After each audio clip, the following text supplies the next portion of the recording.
How was the response today in practice after everything that happened last night? It was good. I think the conversation we had was good. I think being aware of where we are is helpful to us moving forward. So there's a commitment to guys to do that. You said last night that what happened in the locker room would stay in the locker room. Obviously, it didn't totally. Is that a concern for you? It's disappointing. We addressed that as well. And what everybody should be aware of, and the feel that we have here, and what we're trying to do is, this is year one of a program that we're trying to build.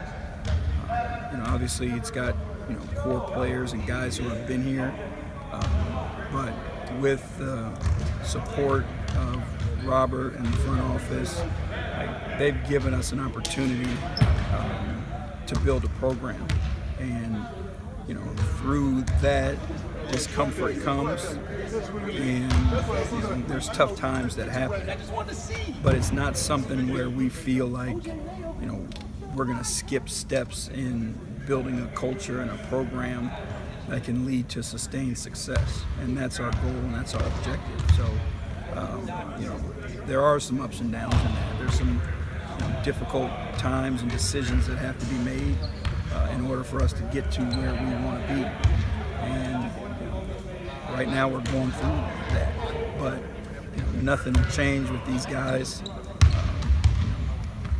We are competitive. Look at these games, and fourth quarters, most of them were there with an opportunity. So there's small things that we can fix and tweak, and the results will probably be a little different. You said last night that that the conversation that was had in the locker room was not about X's and O's primarily, it was beyond X's and O's. Were you alluding to the incident that subsequently got reported, or were you alluding to something beyond that? No, I mean, the conversation was about dealing with adversity and the difference between what was going on when we were 12-5 and what's going on now. And again, when your intent is to build something that's long lasting, through good times and bad times, your attitudes, your habits, all those things have to be consistent. If we're inconsistent emotionally and how we interact with one another, then you'll have those types of, you'll have those moments and seasons where those stretches last longer.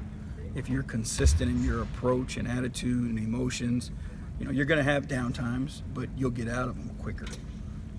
And that's where we are, right now, and that's what the conversation was about, is, how do we fix the problem, and how do we fix the results? What can we do as a group to help one another? And that's our only intent and the only purpose that we have here. Even after the altercation that got reported, did you leave the meeting feeling better than when you walked in, after the game? Yeah, I mean, because I believe, heavily in communication. And, if you sit and allow things to fester, things only get worse. So it was important for us to have that conversation and, come to some resolution. And I think we did that. Is what happened last night beyond the usual turmoil you see during the season, or is this just some of the behind-the-scenes stuff? Yeah, it happens. What kind of response do you hope to see from the team tomorrow when they get back out there? The response that we've typically had as a group, that resilient, fight, bounce back, never give in. You think about, some of the games that we won, in difficult situations. Go back to the Milwaukee game, being down 8 in the fourth quarter on the road against a very good team. Having the spirit and the enthusiasm to come back.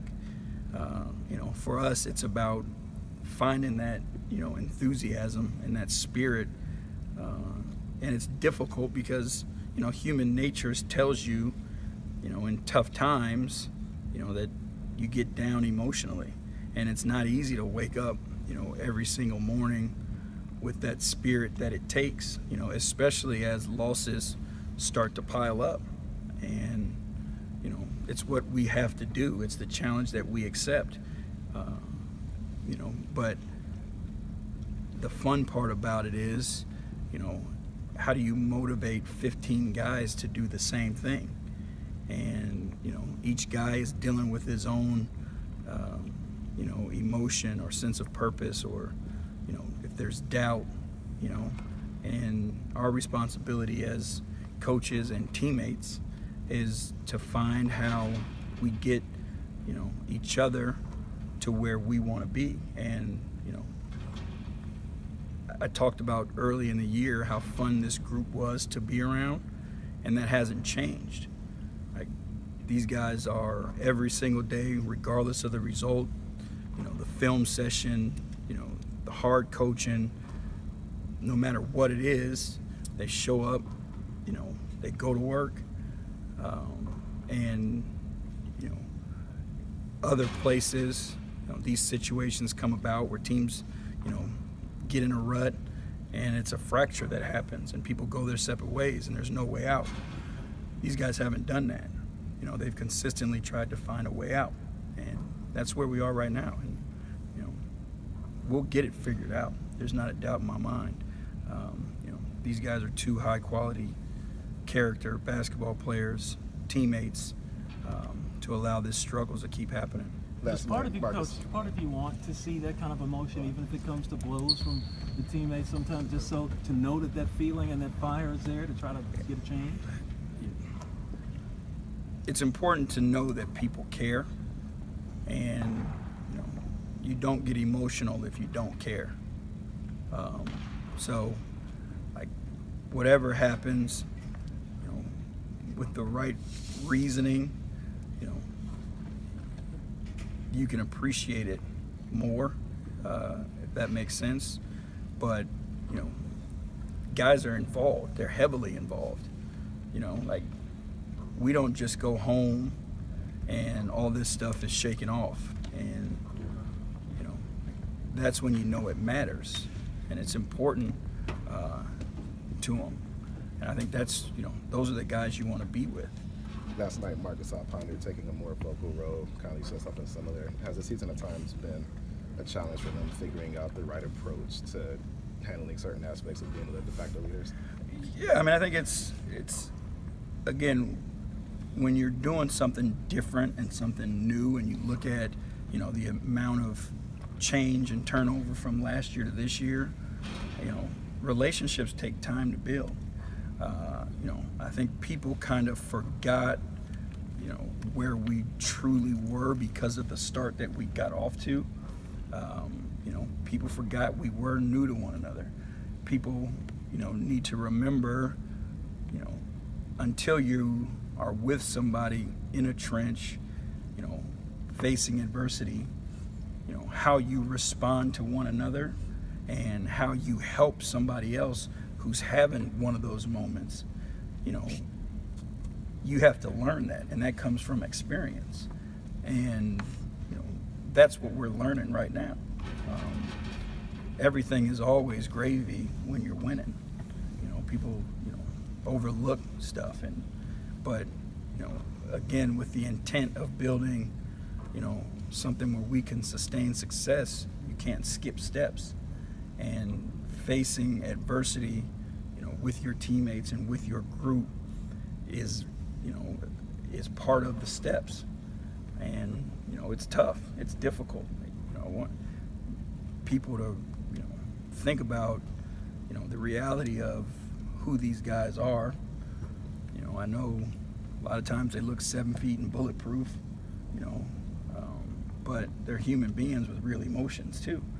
And you'd be surprised at how much these guys care about this job, and they care about one another, and they care about the reason why they do what they do. There's a lot of great things that come with the game of basketball, obviously, but those guys put the Grizzlies jersey on with pride. And we all care about, the fans who support us, the people who go out of their way, with their financial commitment, or, people's children that look up to these guys. Like, they care about that a ton. And, it matters. So when you have that type of, emotion and, care about something, sometimes, difficult things happen, and then you're going through tough times with that weight on your shoulders. It makes it, it bothers you that much more. So, if guys didn't care, I'd be concerned. Seems Coach, like moving on to the next opportunity tomorrow night. Talk about the Nets. So what are the biggest challenges that they bring? The speed at which they play, the athleticism that they have, the pressure that they can put on you from an individual skill set. They got guys that can break you down off the bounce. They got guys who can catch and shoot it. And again, they play at a speed where you feel like you're chasing them constantly, and they have the ability to score in bunches. So being solid in what we do, defensively is going to be key. Making sure we continue to improve on the defensive boards and contain guys who have the capability of going off. Everybody good? I got to ask you one more question. As far as Chandler is concerned, how do you handle this situation, whether he's medically cleared or not, and in practice and working him? Is there any way that he could be worked into the rotation, or how does that work? I mean, yeah, there's a way he can be worked in, for sure. Obviously, there's certain things and hurdles that have to be cleared. But, if it was Chandler, or if it was, anybody else, our concern is making sure that, one, they're physically healthy, two, that they're mentally healthy. This is a difficult thing for him to be going through as well. Our responsibility as a coaching staff is, to help him as much as we possibly can, and help him get through this, and we'll figure out a way where everybody comes out, better for it on the other side. All right, thanks. Thank you all.